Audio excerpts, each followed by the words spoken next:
Tu ne peux pas passer d'une ancienne vie à une nouvelle vie si tu aimes encore ton ancienne vie. J'aime les tatouages, c'est impossible de passer à une nouvelle vie. J'aime les piercings, c'est impossible. C'est pourquoi dans l'église, écoutez-moi bien, j'ai dit ça à mon frère, il y a des conversions que je n'acclame pas. Vous savez pourquoi? Je suis évangéliste en plein temps. Mais évangéliste en plein temps. Il y a des choses que moi je n'acclame pas. Quelqu'un il était Didier dans le monde là-bas. Star dans le monde. Il vient à l'église, il est toujours star. Est-ce que ça compte? Il vient à l'église et puis il est toujours star. C'est que le pasteur ne s'inquiète pas de bombarder pour que celui-là qui est star là puisse comprendre que dans le royaume de Dieu, celui qui est grand, c'est Jésus. Mais la personne vient, l'église est contente. Quand c'est une star qui se donne au Seigneur, un artiste là-bas mondé, les églisiers acclament. Waouh, Dieu est formidable. Mais quand c'est un boutiquier qui se donne, on n'acclame pas. Dans le royaume de Dieu, il n'y a pas de conversion qui dépasse les autres conversions. Amen. Mais la preuve de la conversion de l'homme, c'est le niveau de transformation qu'il a vécu avec Jésus. Amen. Amen. Il y a des conversions, moi je n'acclame pas. Parce que je sais que il y a des gens là, ils peuvent avoir beaucoup de followers à l'église. Église, quand Dieu vous dit d'avoir le discernement, il sait pourquoi. Pour ne pas que vous tombez dans la séduction. C'est pourquoi beaucoup sont venus à l'église, ils sont élevés comme ça, ils sont retournés dans le monde. Ils sont vite retournés. Et quand ils retournent là, ils trouvent maintenant des astuces. Ah, les pasteurs sont les faux. Eh, mon grugé là-bas. Moi, je préfère mon monde là-haut. C'est menteur. Parce qu'il sait que s'il va en soumettre les lait. Nous, on va détecter que lui là, il était venu pour quelque chose, mais pas pour Dieu. Mais quand une star vient, il y a une artiste anglophone. On dit comment si quoi là. J'ai dit, elle était grande, non? Dans le monde, non? Mais est-ce qu'aujourd'hui tu la vois encore là-bas? Est-ce que tu la vois avec les païens? Écoutez, si tu n'es pas capable de sacrifier la mauvaise compagnie que tu les aimes, toi tu peux gagner tes amis. Toi tu es en train de vivre la transformation, tu dis que Dieu est amour. Jésus a mangé avec les païens, mais il n'a pas marché avec les païens. Amen. Manger et marcher, c'est différent. Manger et vivre avec eux, c'est différent. Quand il est rentré là, est-ce que vous l'avez encore vu à eux? Même si Zaché, il est rentré là, est-ce que Zaché n'est pas devenu d'ici? Est-ce qu'il ne s'est pas donné? Est-ce que Zaché n'a pas renoncé à lui-même pour vivre la transformation? Mais toi, tu vis toujours avec eux. Et ils sont toujours même chose. Ça fait 10 ans, ils sont même chose. J'ai toujours eux. Hein. Tu dis que je veux les convertir. Qui convertit? Qui convertit qui? La question se pose. Qui convertit qui? On ne t'a jamais vu en compagnie des chrétiens. Regardez, je vous dis, ce n'est pas un choc. Ce n'est pas que tu manques d'amour, mais tu préserves ton salut. Il ne faut pas être des lâches. Soyons fermes, soyons vrais. Quand on vient en Christ, là, la mauvaise compagnie, on doit renoncer à elle. Parce que la mauvaise compagnie peut empêcher la transformation véritable dans ta vie. Quand on est venu là, les premières choses on nous a dit, la mauvaise compagnie corrompt les bonnes mœurs. Ça, ce n'est pas bien. Quand on a regardé comme ça, dans l'église, et puis on a regardé dans le monde, on a cherché ce qu'on ne doit plus jamais faire. Et ce qu'on va faire maintenant pour Christ. Mauvaise compagnie là, mais je les fuyais comme ça. Quand ils viennent à la maison, papa, Makala dit, je ne suis pas là, je suis en prière. S'ils sont venus 2 fois, qu'ils ne m'ont pas trouvé 3e fois, au quartier, je ne parlais plus de foot avec eux. Même jouer ballon avec les gens du quartier, jusqu'à on dit à mon frère, ton petit frère là, il se prend, hein, c'est un pasteur. Écoutez, je suis en train de vivre ma transformation. Quand je serai mûr, je peux jouer un peu avec vous, mais je ne vais pas marcher avec vous. Et je n'ai même pas encore fini d'être mûr, d'être véritablement transformé. Et puis je veux me laisser emporter par mes émotions. C'est pourquoi il y a des gens qui font toujours retour en arrière. Ils ont commencé un peu, les amis avec lesquels ils marchent, les retirent, ils vont un peu dans le monde. Ils font des jours sans venir à l'église, sans écouter la parole de Dieu.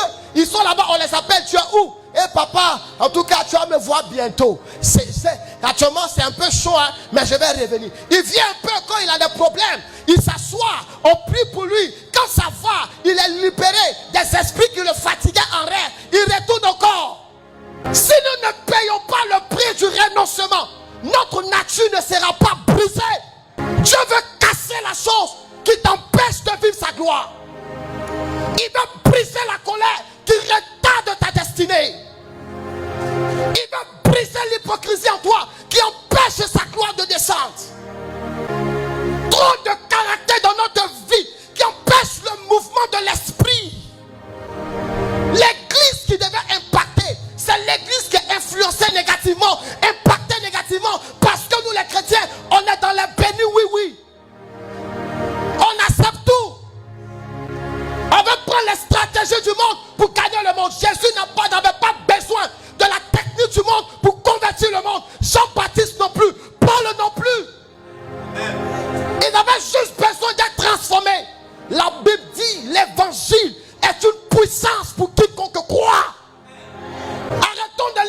Dieu. Arrêtons. Dieu n'est pas en quête d'un nombre de personnes. Il veut des véritables disciples. Dieu dit l'obéissance vaut mieux quoi que le sacrifice. Quand la Bible parle des sacrifices, c'est sacrifices qu'on apporte souvent comme offrande. Pendant que tu dois obéir à Dieu à laisser quelque chose, toi tu ne laisses pas. C'est donner à Dieu ton argent. Ou aujourd'hui où les prostituées peuvent venir et puis elles font dîme, pasteur dit ma fille, là-bas là, désolé pour le mot, hein, faut bien moubou, tu as envoyé l'argent. C'est dans ça qu'on est. Où aujourd'hui la prostituée peut discuter avec un pasteur. Moi je vais dans une église, je suis à l'aise. Et on a fait des sujets sur ça. Où quelqu'un m'a dit, papa, un prophète, il faut laisser à l'église même là. Beaucoup sont des pécheurs. Donc quand ils envoient leur offrande là, nous on prend, on sanctifie. En fait, Dieu n'est pas dans une négociation avec nous. Il est dans une proposition. Il n'a pas négocié avec le jeune homme. Il a proposé le royaume. Maintenant, il y a un choix. Si tu aimes vraiment Jésus, que tu veux entrer dans le royaume, là, il y a un renoncement. Et maintenant, quand tu vas renoncer, Jésus a vu que tu es prêt. Comme on a lu l'autre verset. Quelqu'un qui est prêt à tout abandonner. Qui est prêt. Il dit oui, je suis prêt. Qui ne dit pas on va prendre ça, on va aller dans le Seigneur. On va chercher des versets qui peuvent au moins appuyer ce que j'ai pendant que je les garde à moi. Donc on cherche un pasteur qui a trouvé un verset. Venez tel que vous êtes. On est venu tel que nous sommes, mais ça fait 10 ans on est là, notre vie n'a pas encore changé.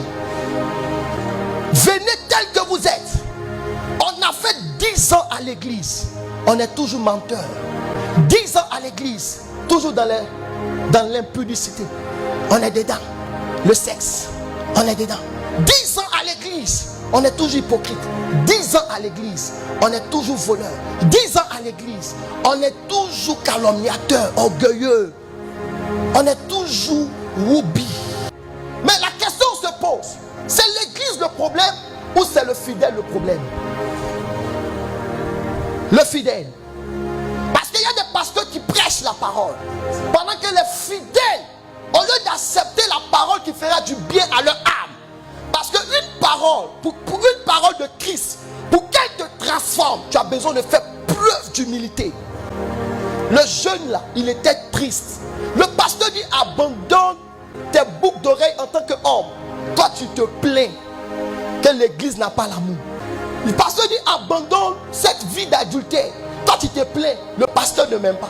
Le pasteur dit abandonne cette vie de mensonge. Tu dis non pasteur, tu m'aimes pas. Si c'est Jésus là, Jésus va me comprendre. Mais c'est parce que Jésus ne t'a pas compris qu'il a utilisé le pasteur pour te le dire.